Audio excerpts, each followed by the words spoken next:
All right, today we're going to take a quick look at another new Zippo.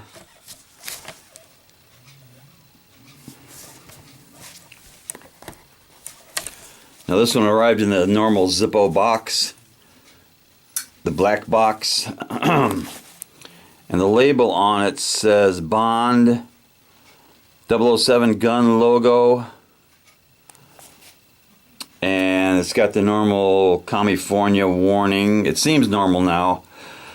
And this is made in Bradford, PA. It's a genuine Zippo. There's the lighter, but the insert is also collectible. It's got the 007 logo. It's a good one. So here is the 007 Zippo. Now this is on a brass body, and it was made in I of 18, which is September. Really good stampings on this. And the 007 part was laser etched out of that black coating. And the black coating has some raised 007 logos. It looks like there's 15 of those logos. Pretty cool. Comes with a steel insert. Sounds really good. It's black matte on all sides. Fires up nice. Let's do a drop test on 007.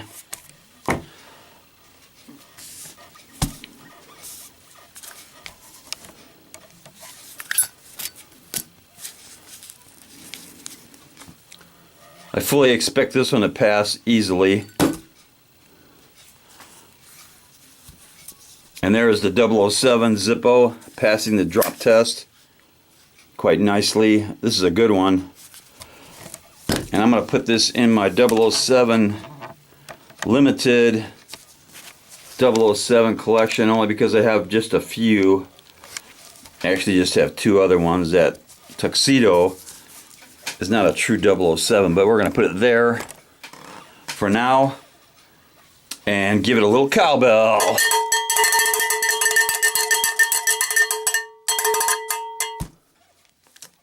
Knuckle bump.